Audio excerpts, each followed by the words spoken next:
Hola a todos, en esta presentación les hablaré del diagnóstico sistemático del carcinoma renal. Soy Juan Alberto Garay Mora, médico radiólogo del Instituto Nacional de Ciencias Médicas y Nutrición Salvador Subirán. El objetivo principal de esta plática es realizar un análisis estructurado de los tumores renales. Veremos una breve introducción de los mismos, así como las indicaciones más importantes de los estudios con resonancia magnética y su protocolo, y por último, algunas diapositivas acerca de la caracterización tisular. Para esta plática no declaro conflictos de interés. Iniciamos esta plática con una breve introducción. En 2020, el cáncer de riñón ocupó el lugar número 16 de todos los cánceres con 2.2% de nuevos casos. Según la clasificación de la OMS de 2016, se pueden clasificar más de 45 subtipos de tumores renales, siendo algunos raros como el carcinoma de células renales con deficiencia de succinato deshidrogenasa o ser tan específicos para el diagnóstico de un carcinoma de células renales papilar de subtipo células claras. Sin embargo, por imagen, la clasificación de los tumores renales lo podremos agrupar en tres grandes grupos: aquellos tumores quísticos, aquellos tumores sólidos o aquellos que tienen una presentación infiltrativa. En esta plática veremos principalmente el abordaje de aquellos tumores sólidos. De los tumores renales sólidos, el carcinoma de células renales es el tumor más común en adultos, sobre todo en hombres de la tercera edad. Tiene tres principales subtipos histológicos, siendo el más común el de células claras. A continuación veremos las indicaciones más importantes para la realización de una resonancia magnética para caracterización de tumores renales.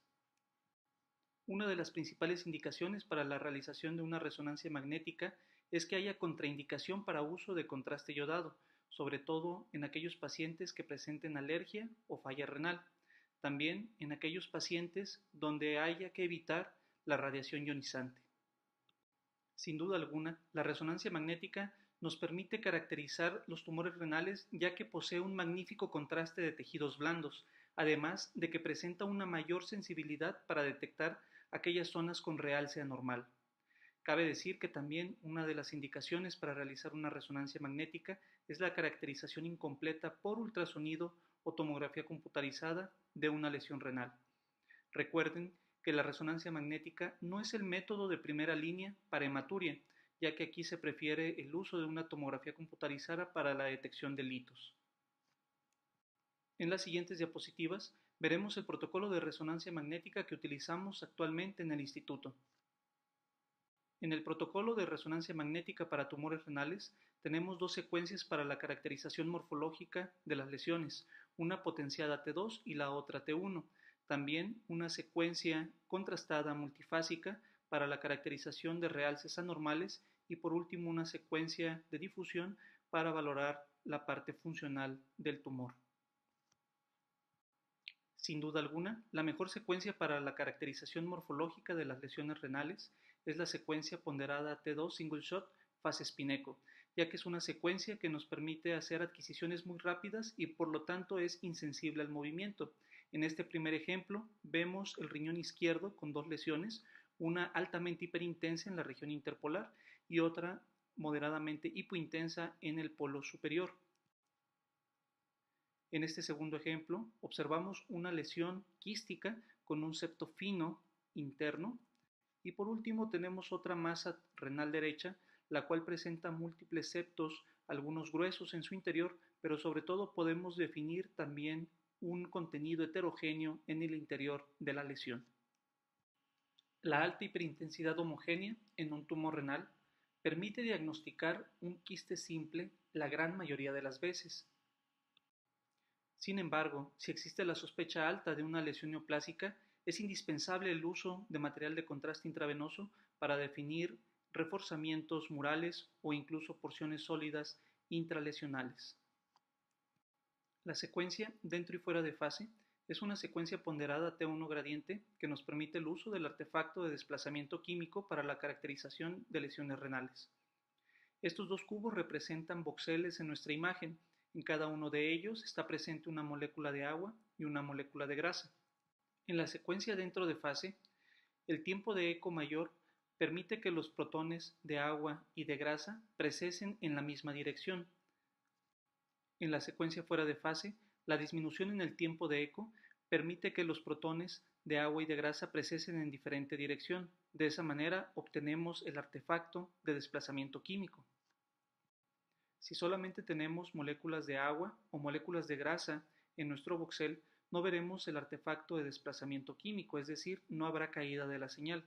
En estos ejemplos, señalados con círculos, no vemos una caída de señal en el tejido celular subcutáneo, debido a que en los voxeles solamente existen moléculas de grasa.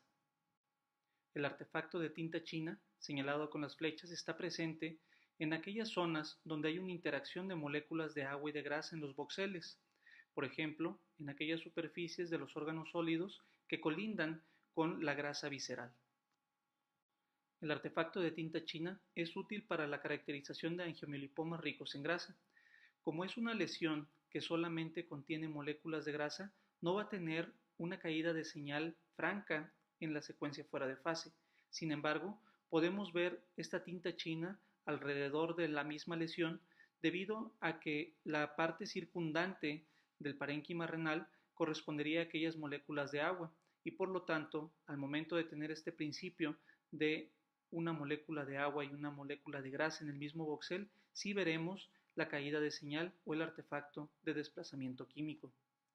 Es importante reconocer el tipo de grasa que vamos a visualizar en los tumores renales.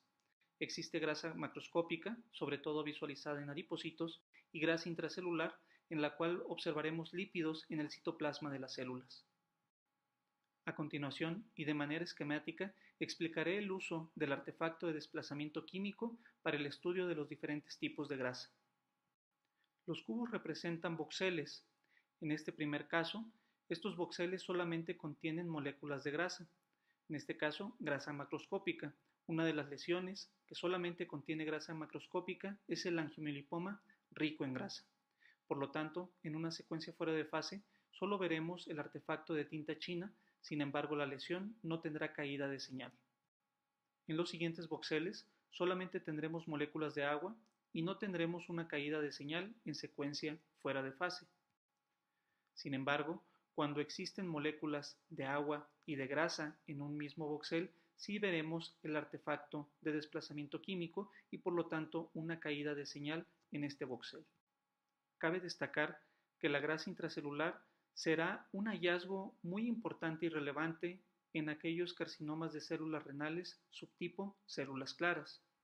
Sin embargo, también habrá lesiones benignas como el angiomiolipoma pobre en grasa, el cual también tendrá una característica similar con caída de señal en secuencia fuera de fase. A continuación les muestro dos ejemplos de tumores renales con grasa intracelular, uno localizado en el riñón derecho y el otro en el riñón izquierdo. Señalado con flechas, vemos el artefacto de desplazamiento químico, es decir, caída de señal en secuencia fuera de fase. El tumor renal derecho correspondió a un angiomiolipoma pobre en grasa y el tumor en el riñón izquierdo correspondió a un carcinoma de células renales subtipo células claras. El análisis cuantitativo de la grasa intracelular lo haremos a través del índice de intensidad de señal en T1. Cabe destacar que no hay diferencia entre el carcinoma de células renales subtipo células claras y el angiomiolipoma pobre en grasa. En este metaanálisis no hubo diferencia significativa para la diferenciación entre un angiomiolipoma pobre en grasa de un carcinoma de células renales subtipo células claras. Sin embargo, este índice sí es útil para la adecuada diferenciación entre los diferentes subtipos de carcinoma de células renales, siendo el subtipo de células claras el que mostró un incremento significativo del índice de intensidad de señal en T1 con respecto a los subtipos papilar y cromófobo, es decir, el carcinoma de células claras presenta grasa intracelular y por lo tanto es una característica distintiva entre los diferentes carcinomas renales. También podemos hacer una cuantificación de la intensidad de señal con secuencias ponderadas a T2 a través de la razón T2 tumor corteza. Por lo tanto, aquellas lesiones altamente hiperintensas tendrán una razón T2 mucho mayor que aquellas lesiones que son hipointensas en secuencias ponderadas a T2. Particularmente, la razón T2 será muy útil para la distinción entre el angiomielipoma pobre en grasa del carcinoma de células renales subtipo células claras. La razón T2 en los carcinomas renales subtipo células claras es mucho mayor que en el angiomielipoma pobre en grasa. Por lo tanto, los carcinomas renales subtipo células claras son lesiones hiperintensas con respecto a los angiomielipomas pobres en grasa, que serán lesiones hipointensas en aquellas secuencias ponderadas a T2. Ahora bien, no hay una diferencia significativa entre la razón T2 entre el carcinoma renal subtipo papilar y el angiomielipoma pobre en grasa, debido a que ambas son lesiones hipointensas y tendrán razones T2 similares. En esta gráfica les muestro la relación tumor-corteza valorada por tomografía en fase simple, la cual puede ser una herramienta útil para la diferenciación del angiomielipoma pobre en grasa de los dos principales subtipos de carcinoma renal. La cuantificación del realce arterial será importante para diferenciar tumores renales hipointensos en T2. En la gráfica se representa en el eje de las X la razón T2 y en el eje de las Y la razón de realce arterial tardío. Los tumores localizados a la izquierda de la línea azul son, en su mayoría, tumores hipointensos, y los tumores localizados por arriba de la línea amarilla son, en su mayoría, tumores con hiperrealce arterial. De esta forma, aquellos tumores que se encuentran dentro del círculo rojo serán tumores hipointensos y serán tumores hipervasculares. En este caso, la gran mayoría corresponde a angiomielipomas pobres en grasa, mientras que los tumores localizados dentro del círculo verde serán tumores hipointensos e hipovasculares. En este caso, en su mayoría, corresponden a carcinoma renal subtipo papilar. De esta forma, el índice de realce arterial tardío será importante para una distinción entre angiomielipoma pobre en grasa y carcinoma renal subtipo papilar. A continuación veremos las principales características por imagen del angiomielipoma pobre en grasa. El tumor localizado en el polo superior del riñón izquierdo es marcadamente hipointenso al comparar con la corteza renal adyacente. Y otra característica distintiva del angiomielipoma pobre en grasa es la presencia de áreas de grasa intracelular, como la señalada con la flecha en la secuencia fuera de fase.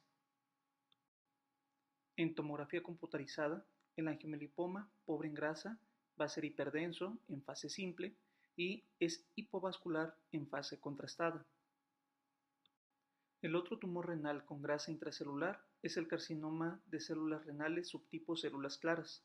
En las imágenes de la izquierda podemos ver zonas del tumor con caída de señal en secuencia fuera de fase. Cabe señalar la zona hipointensa en el tumor en secuencia dentro de fase, señalada con la flecha roja, que corresponde con necrosis. En secuencias postcontraste, podemos delimitar de forma más precisa la zona de necrosis en el interior del tumor. Esta característica es importante recordar, ya que eleva la sospecha de carcinoma de células renales subtipo células claras. La valoración de tumores renales asociados a hemorragia es complicada en secuencias precontraste, debido al incremento difuso de la intensidad de señal. Por otro lado, para tener certeza de que existe realce en el tumor, sobre todo en aquellos hipovasculares, es necesario tener un incremento de señal de al menos 15% posterior a 2 minutos. Actualmente, con el postprocesamiento de las imágenes para obtener secuencias de sustracción, podremos tener la seguridad de que existe realce sin hacer cuantificación de la intensidad de señal. En esta imagen postcontraste observamos dos tumores renales aparentemente hipovasculares, uno localizado en el polo superior y el otro en el polo inferior. En la secuencia precontraste vemos que el tumor localizado en el polo inferior es hiperintenso, lo que sugiere un contenido hemorrágico. Para la obtención de secuencias de sustracción, restaremos la señal de la imagen precontraste a la imagen contrastada. De esta forma, confirmamos que no hay ningún realce en el tumor del polo inferior, el cual corresponde a un quiste hemorrágico.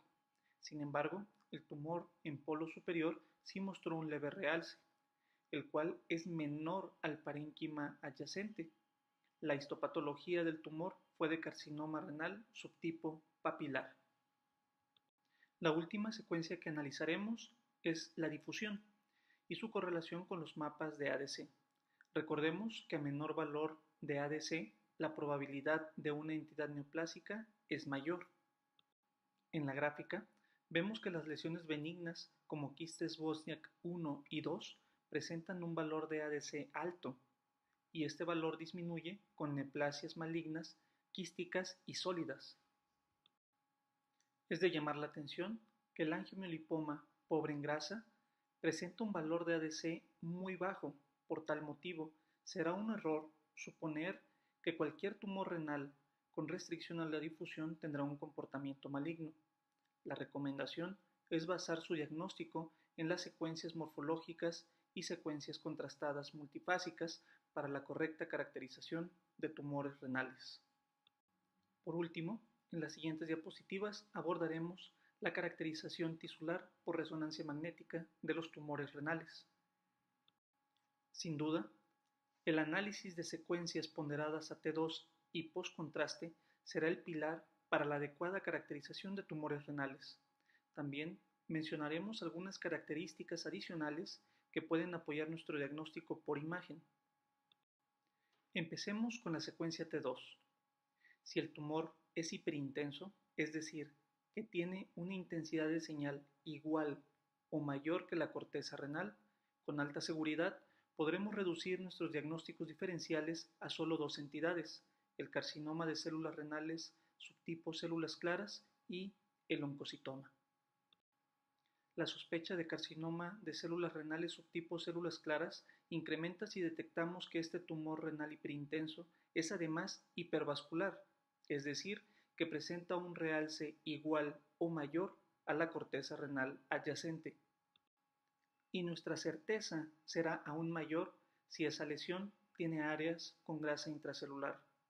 Recuerden entonces, aquel tumor renal hiperintenso en T2, hipervascular y con áreas de grasa intracelular será considerado un carcinoma de células renales subtipo células claras hasta demostrar lo contrario. Por otro lado, el oncocitoma puede tener un comportamiento similar, siendo hiperintenso en T2 e hipervascular. Sin embargo, detectar características como necrosis y grasa intracelular deberán inclinar la balanza hacia la sospecha de una entidad maligna. Cuando analizamos un tumor renal hipointenso en T2, tendremos al menos 4 diagnósticos diferenciales. 2 de ellos serán entidades malignas, carcinoma de células renales subtipo papilar y cromófobo, y 2 de ellos serán entidades benignas, oncocitoma y angiomiolipoma pobre en grasa. Centraremos nuestra atención a los más frecuentes, siendo la entidad benigna el angiomiolipoma pobre en grasa, del cual ya vimos su comportamiento en diapositivas previas, y del carcinoma de células renales subtipo papilar que analizaremos a continuación. El cáncer renal subtipo papilar puede tener una presentación sólida o con necrosis o con una degeneración quística hemorrágica. Sin embargo, la característica que vamos a ver en todos los subtipos será una hipointensidad en T2. Otra característica que acompañará a todas las presentaciones del cáncer renal subtipo papilar será el hiporrealce que veremos en el tejido tumoral. Por último, vale la pena señalar la inversión de realce segmentario, que es un hallazgo que se describió inicialmente en tomografía. Algunos tumores, como el oncocitoma, lo presentan, y fue una variable que, al menos en este artículo, permitió diferenciarlos del resto de carcinomas de células renales. La inversión de realce segmentario consiste en lo siguiente. En una fase arterial tardía, habrá zonas del tumor con hiperrealce y otras zonas hipovasculares. Posteriormente, en fases tardías, veremos que las zonas que eran hipovasculares presentarán un realce tardío y las zonas hipervasculares tendrán un lavado. Cabe señalar que por resonancia magnética, este hallazgo no presentó diferencias significativas para distinguir el oncocitoma del carcinoma de células renales subtipo cromófobo, esto debido a su configuración histológica similar. Para finalizar la charla, les comparto algunos datos a recordar cuando realicen el abordaje de tumores renales. Cuando vean grasa macroscópica en el tumor renal, piensen primeramente en angiomielipoma rico en grasa. Identifiquen el artefacto de tinta china y corroboren la presencia de grasa macroscópica con secuencias con saturación grasa. Si el tumor tiene grasa intravoxel o grasa intracelular, pensarán primeramente en angiomielipoma pobre en grasa o carcinoma de células renales subtipo células claras, y podrán hacer una distinción entre estas dos entidades a través del análisis de secuencias T2. Recuerden, el carcinoma de células renales subtipo células claras será una lesión hiperintensa, mientras que el angiomielipoma pobre en grasa será una lesión hipointensa. El fenotipo distintivo por resonancia magnética del carcinoma de células renales subtipo papilar será de una lesión hipointensa en T2 e hipovascular. Por el contrario, el fenotipo de carcinoma de células renales subtipo células claras será de un tumor hiperintenso en T2 e hipervascular. Por último, hay dos entidades que presentarán características inespecíficas en resonancia magnética, como lo son el oncocitoma y el carcinoma renal cromófobo. Muchas gracias por su atención.